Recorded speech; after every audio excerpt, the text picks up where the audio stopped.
How long have you guys been a band for? Socialstyrelsen started as a band in 2008, I think. And I think they sort of just recorded some demos back then. It was just David and our former drummer, Tommy.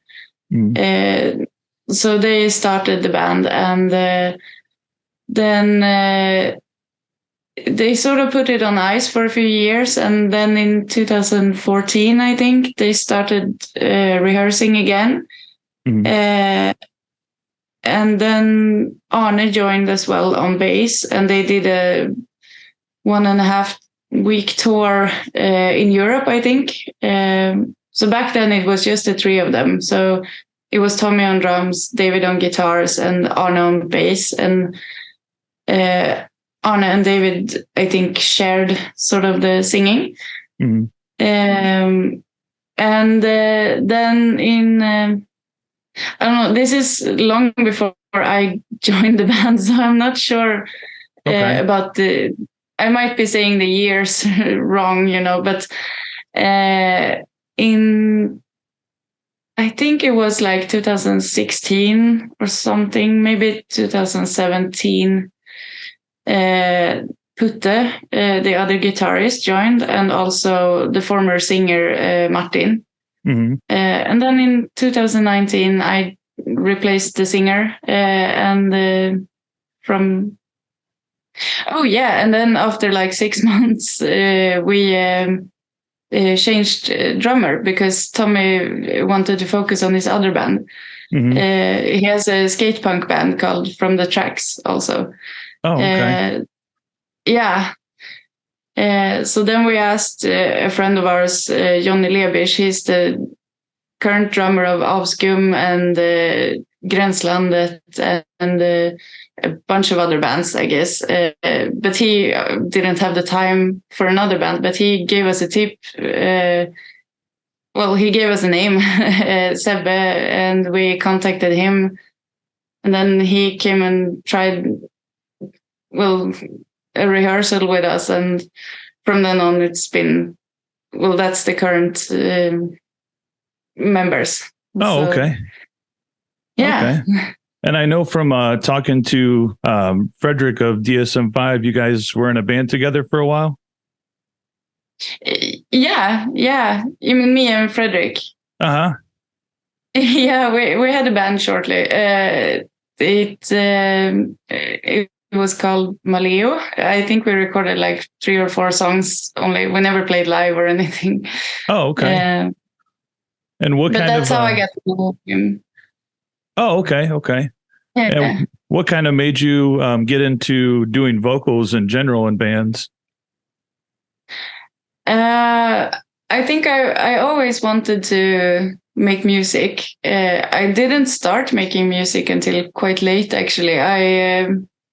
I got a guitar when I was 15, and I tried to learn, and I had like some people that I would jam with. I guess we had a band when we went to school, but we never like recorded anything, never played live, or we were more jamming. But then I sort of, I don't know why, but I put it on ice for quite long. But then one day I just felt that I'm not getting younger. I need to just start doing what I want. And then I picked up the guitar again and started playing. And I met a friend, and we would hang out in the rehearsal place. They played the drums, and I would play guitar and try to find some sort of screaming voice. I've always been singing a lot, but not in like a band. But I wanted to try to find some way to actually scream. And then I sort of started finding my own sound, really. It took a lot of practice to find that sound.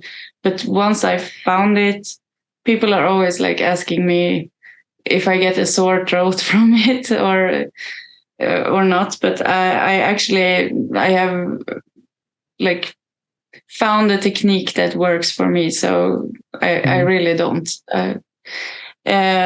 But it was like just maybe a few months before I started in Socialstyrelsen that I started to, well, sing. Mm-hmm.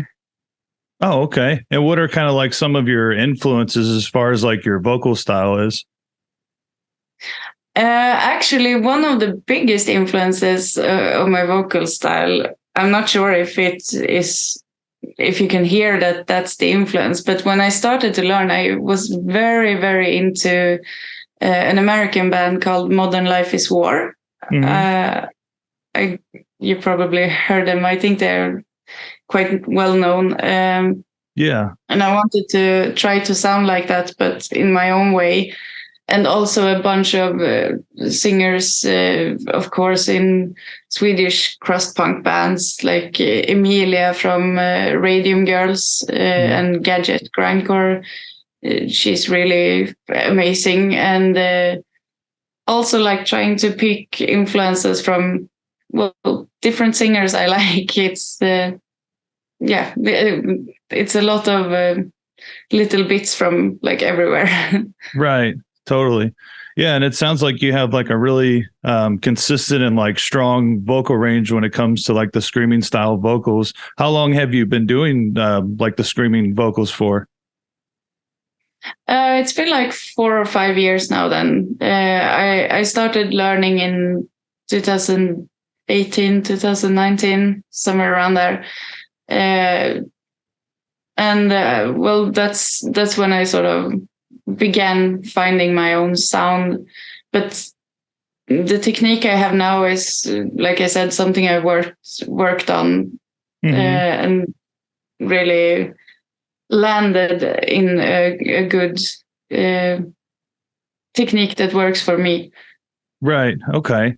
And in Sweden, I'm just kind of curious, is it kind of like your neighbors and just regular people that you pass on the street? Do they know like what punk and metal and hardcore are? Or is it kind of like in the US where the majority of the people listen to like the pop music on the radio and like a real small percentage listen to like the more aggressive music?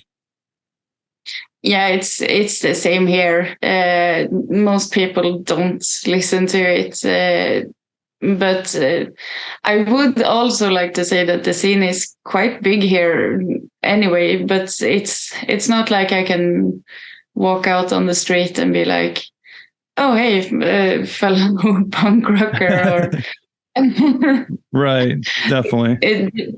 The general population or so is more into, well, regular pop music, I guess. Right. And I think like with the DIY punk and like hardcore scene tends to have a pretty strong sense of community, even if it's even on like a worldwide basis. I don't feel like there's as much competition as there is in other scenes. Do you have that same feeling like in Sweden? Is it competitive or do people kind of work together? No, it's definitely the same here. It's a wonderful community actually to be a part of, and most people want to work together and sort of, well, raise each other and help well the bands to. It's not competitive at all, I would say. Maybe the metal scene is. I don't know. We have. I guess we have a big metal scene as well here, but that has never been my thing really. I've always been more drawn to the punk rock scene. Right. Okay. And I know like a handful of bands that have, like their partner is in the same band as them. How has it been working with your significant other, not only in, all things life, and I know you guys have kids, but also in writing music and performing together? I would say it's actually quite amazing. It's a big deal for us. Music in general is very important for us as persons, and I think it works really well. Sometimes there is a slight issue because it's like when every time we are going to rehearsal place or every time we are going to play a show, we need a babysitter. So that's sort of the only real like issue I can think of. And of course, it's sometimes hard to, you know, separate what is like band stuff and us, sort of, if you know what I mean. Like it can get like, we can talk about band stuff a lot and sit and make music or plan stuff for the band, and then we go to cook dinner or hang out with the kids, and we still kind of talk about those stuff. Like if we didn't live together, then we probably wouldn't talk until next rehearsal or something about the band stuff. But so it can get like maybe intense sometimes, that it's hard to separate it. But it's also, I think it's actually very nice and sort of, well, like I said, music is important to us, and it's nice to have someone that close to share that with, because it's, at least for me, it involves a whole lot of feelings also. Making music and playing music, and especially with the lyrics, that's like really intimate sometimes. And what, like, cause, I guess I can't really tell what the lyrics are about unless I use like Google Translator. Do you have like a certain, set of subjects that you write about, or is it kind of just different things that come up at the time? Well, I try to keep certain subjects because I have other bands as well, and I write a lot and have always been writing a lot. Even when way long before I did music, I would write lyrics that I was like thinking that they should be music lyrics. So I have a lot of old lyrics also, and new ones, and I write a lot, almost every day. And so I guess I am writing about a lot of subjects, but for the bands, I try to separate and keep the subjects that fits for that band, because we do want a certain feeling to it. So in Socialstyrelsen, it's a lot of anxiety and depression and just mental health issues overall, and also some politics, of course, like subjects of abortion rights, and veganism is something that I care a lot about, and feminism, and also some like, because the political state here right now, I guess we are way more, I'm not sure if if I can use the right words in English, but I think like America is more conservative, right? Currently, I think so. Yeah. Yeah, I think so. But in Sweden, there has been like one of the parties that has become bigger and bigger is like a party that has, racists and Nazis in it, and so that has become a subject that I write about as well, because it fucking sucks. Yeah. And are like the politicians over there, are they like openly, I guess, speaking about being racist and things like that? No, they don't. They deny it, but it's a lot of them has been like kicked out of the party for having, when it comes out like scandals, or how to say it, like if they write something on the internet, maybe not even under their real name, but it comes out that this was this politician, and Right. I hope you understand what I mean. I'm sorry, my English isn't very. Oh no, very you're good. fine. No, that's okay. I'm understanding everything. So, okay, good. Yeah, I feel like that's kind of the common denominator amongst a lot of governments and plenty of countries is just the corruptness. Whether you believe one thing or the other, there's unfortunately no denying on how corrupt a lot of these people are that run these countries. So I definitely get it. Yeah. Like as far as when you are writing lyrics and stuff like that, do you tend to write more to like the finished song, or do you kind of come to practice with lyrics in mind and write them as they're kind of, or I guess, read them or write them over what they're playing currently?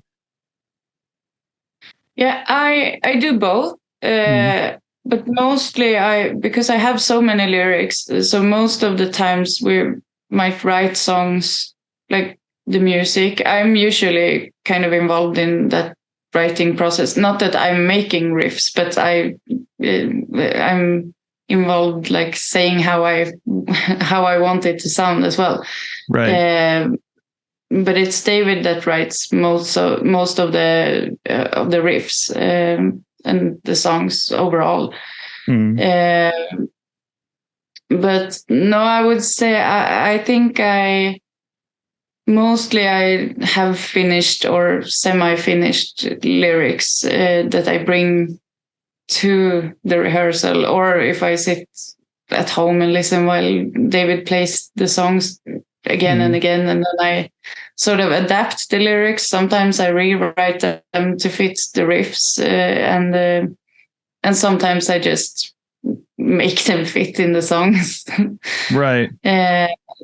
And a few of the lyrics David writes as well. I think he's an awesome lyric writer too. So yeah, and the others in the band are welcome to write too. But so far it's been me and David writing. Oh, okay. And what do you think out of all the shows that you have played so far with this current band? What do you think is probably your favorite or like the best show in your opinion that you guys have played? Oh, that's a tough question.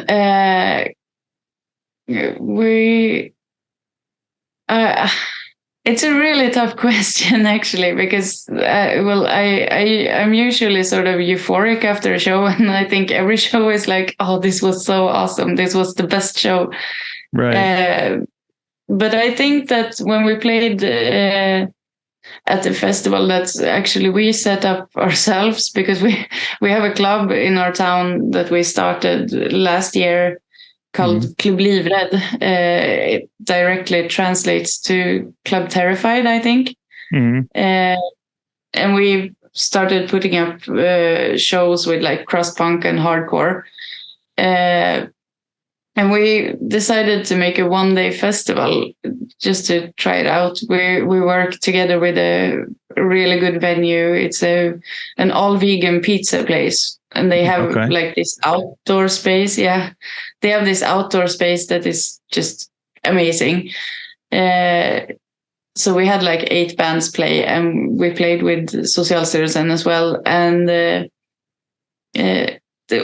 entire festival was so like perfect, and everyone was so happy and just loving it. And I would say that was the best gig that we have done. But I think it was also because the overall feel was just like almost magical, Right. When you really feel the community come together and everyone is just happy. Yeah. It's definitely always a good thing there when everything goes well and there's no hiccups or anything like that. Like I know you had mentioned when you play shows, you kind of feel that sense of euphoria, which I can totally relate to. Do you ever kind of feel like after you play a set, the whole thing was just like a big blur almost? Yeah, definitely. Because I get so, well, screaming is also sort of it triggers like both emotional and physical reactions, sort of. So after screaming that intensely for like 30 minutes, it's always very sort of fuzzy and euphoric and like a mix of emotions, and it's sort of freeing or liberating feeling. I always feel better after a rehearsal. I can like be really anxious or depressed or something before a rehearsal or a gig, and before a gig I'm always quite anxious because of nervousness also, but afterwards it's like sort of Right. a release of some sort. Exactly. Yeah. No, I totally understand that. I always kind of get like, I don't really get like, I guess, nervous. I always get, let's say I get less nervous when I play in front of a bunch of people than I do like doing these interviews, for instance. Like I've done only 3 of them so far, but every time about 5 minutes before, I'm like, oh shit. So I totally get the feeling, and that's why most of our stuff usually ends up. I usually end up writing mostly about anxiety and stuff like that as well. So I can totally relate. Me too.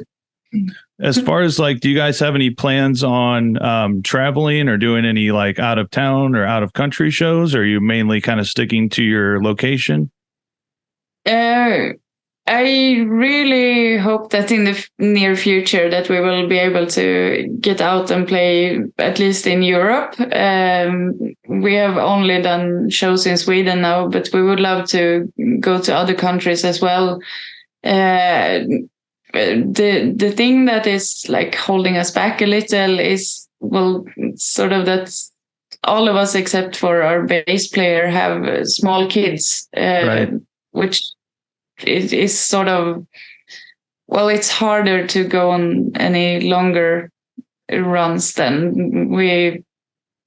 So I'm guessing that in the coming years, when the kids get a little bigger, because our youngest she just turned 2, so having a babysitter overnight works if it's like 1 or 2 nights, but not for much longer yet. But we do want to go. And I mean, from our town, it's like super close to, it's just as close, if not closer, I think, to maybe go to Norway to play than it is like going to Stockholm, which is the capital in Sweden. But it's really, it's not that far either from where we are to go to like Denmark or Germany or so. So we are hoping to get out and play in the near future, at least. Right. Okay. And like, as far as when you guys have to have somebody watch your kids and stuff like that, or is your family or like close friends, are they usually pretty supportive about everything, or is it a little bit difficult? No, they are really supportive. They really are. Usually my mother or my sister watches the kids. Sometimes my grandma helps as well, and my brother. And we do have even more people that can watch them if we need to. So we are lucky to have a good like network of support. Right. But as far as going away for several nights, our youngest is just too small right now. So yeah, that's totally understandable. Mine's my daughter is 11, and I still hate having to have somebody watch her to go do things or play shows or whatever, even just for that little bit. Yeah. So I definitely get the feeling. What are some other types of music that you listen to other than like the DIY hardcore punk and stuff like that? Oh, tough question. I listen to kind of a lot of music. Obviously a lot of punk rock. And to be honest, it's mostly crust punk and hardcore for me. But I mean, I have friends that play in more metal bands that I try to listen to, even though metal isn't my first choice in music. And I like more maybe acoustic, calm music. I do tend to like the darker music, anyways, even if it's like more singing pretty and having acoustic guitars. One artist that I really like is Mirel Wagner from Finland. She does like I think it's sort of American style folk music, but with a very dark twist to it. And me and David actually have a sort of a singer-songwriter thing called Sorghymn, where it's just David's acoustic guitar and me singing, and that's also with a pretty dark twist to it. So I like that kind of music as well. Oh, okay. And like as far as other people in the band, do they also play in other projects, or is it mainly just you that kind of does some other things as well? No, we all have other projects as well. Me and David obviously have a lot of projects and bands going on. I also play guitar in a band called Rashes. It's more of a hardcore band. And Putte and Sebbe play in I mentioned them before. From the tracks, it's a more of a skate punk band. Our former drummer is in that band as well, like I said. So our former drummer and our current drummer and one of our guitarists are in that band. And our bass player Arne, he plays in Gränslandet as well, which is a really, really good sort of crust punk doom sludgy band. I'm kind of bad at genres. That's okay. Yeah. Yeah, it gets kind of confusing because there's just so many subgenres and little smaller parts of different music out there now. So I know what you mean. Yeah, it is. Yeah, and when people start like mixing genres, it's even harder. Yeah, definitely. How many like releases do you all have out currently? With Socialstyrelsen? We have, before I joined the band, I think they did a cassette tape and one CD, which included the cassette songs and a few new songs as well. But since I've been in the band, we have 3 LPs and 1 CD. No, 2 CDs. Our first LP called Med rädsla för livet. That sort of roughly translates to like with the fear of life. And that was our first full-length album. And then we have done a split. I'm not sure which one came out first, if our second full-length or the split came out first, because they were sort of in the works at the same time. But we did a split LP with a band called Antigen. A really good band. You should check them out if you haven't. And also our second full-length LP called I krossade speglars skärvor, which translates to crushed mirrors shards or something. Is that the one with the white cover with the hands on it or whatever? Yeah. Okay. Yeah, that's a really good one. Yeah, thank you. No problem. It was the first album, because I krossade speglars skärvor, the one with the hands on it, that was the first one where I was included in the entire process. So it's very special to me as well. Because when I joined the band, there were songs ready for Med rädsla för livet, our first LP, but there was no vocals on it. So I never saw the music writing process for that one. And that's the black one, or the black cover? Yeah, with the piano. Okay. Yeah. And then we have just released a CD, which is also a split. Actually, it's going to come as LP as well, but I think it takes a lot of time now after the pandemic, really, to get LPs out because, and I think they are rising in popularity as well. Yeah. so we decided to release it as a CD first, and it's a split with a band called Brute Force Trauma. It's also a Swedish band. We know, well, they are friends of us, and so we did a split with them, and I think it turned out really good, actually. So yeah. Yeah. Are you do you all specifically go to like a certain place to record, or has it been different throughout the different releases? No, we have actually recorded everything in in our rehearsal place. Okay. We have sort of a small studio set up there, and we just DIY it. And then our former drummer has been the one mixing it. And then we have another friend who does the mastering for us. Oh, okay. Yeah, it sounds the quality of it sounds really good. Like as far as like the drums sound really good and clear, but obviously everything has a lot of grit to it still, which is obviously important in that kind of stuff.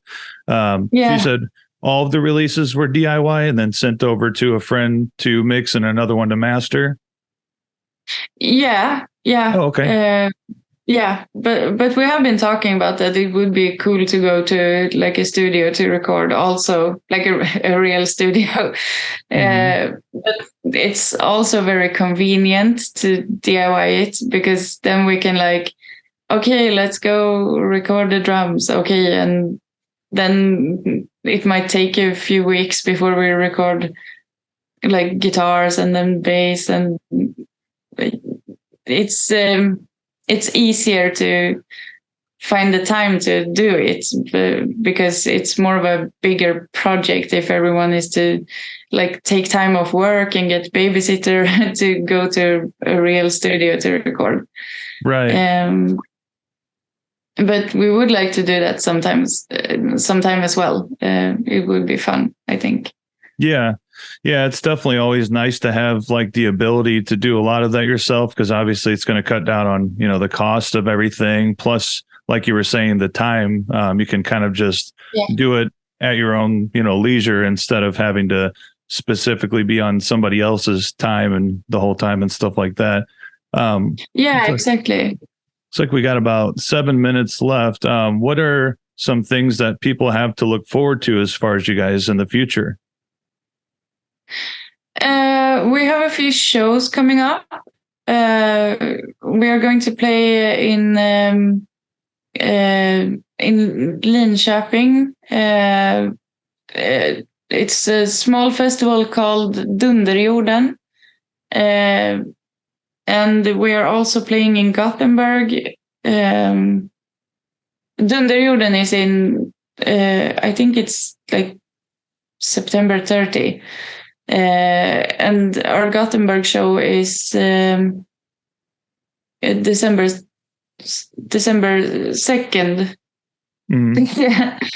Yeah. So that's what we have in the near future lined up. But we are trying to like get everyone together to booking shows, but it's also like 3 of us in the band are working shifts, so we work on weekends, so it can be a bit tricky sometimes to find like openings in our schedule, and on top of that, so many of us have small children. So and you said earlier something about that you had opened up like was it a venue or a club or something that you were saying? We have started a club, and we don't have our own venue, but we are working with a local venue here in Karlstad. So we are trying to like do maybe 2 or 3 shows every year, and then that festival that I talked about, we are hoping to make that an event that is like yearly. And so we are we are currently looking at what available dates the venue has during the fall and winter, so that we can start booking. Oh, okay. Yeah. Okay. And is there like, whenever you all play shows, are there like specific bands that you all kind of try to play with often, or do you kind of switch up the lineups and stuff like that with your shows that you book? Well, we usually switch up the lineups, really, because Sweden has a lot of really, really good bands, actually. So we try to switch it up, and it's nice to, well, both when we book and when we play live, it's always fun to play with new bands, to get to know more people and just support each other. And yeah. Oh, okay. What are some of like the newer bands from Sweden that you think are, I guess, some newer ones that just kind of started that are worth mentioning? Well, definitely DSM-5. They are great, but you know that. And also, one of my favorite bands is called Illvilja. And there are also like, there is so many bands, so I could just sit and like name drop a lot of bands that are really good. Shao is a very, very good hardcore band. The singer in Shao is also the singer in my other band, Rashes.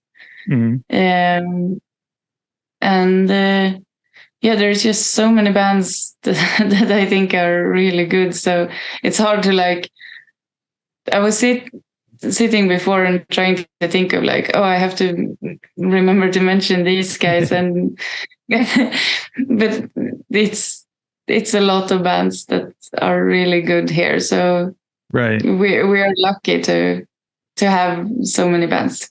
Yeah, understandable. Yeah. I guess last thing, looks like we've only got a minute or so left here. What is, I guess, where can everybody find your guys' music and like merch and stuff like that?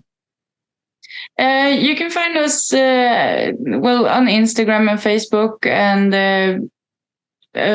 our music is out for free on Bandcamp, and we are also on like Spotify and I think iTunes and those sort of streaming platforms.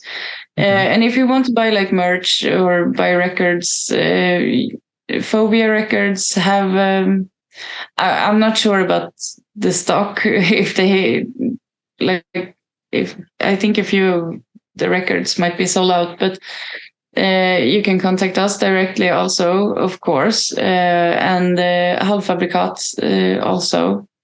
It's a record like Phobia Records, but in Sweden, Halvfabrikat. Yeah, so and I'm guessing there is probably a few places in America as well, but I can't remember the name right now. I'm so sorry. Oh, that's okay. So yeah, I'll go ahead and put all those links and everything in the description and all that, so people can find everything. Looks like we're out of time there. I appreciate you coming on today and talking to me and taking some time from your busy schedule there. Yeah, thank you so much. All right, no problem. Hope you have a great rest of your night there. Yeah, you too. Thank you. All right, thank you.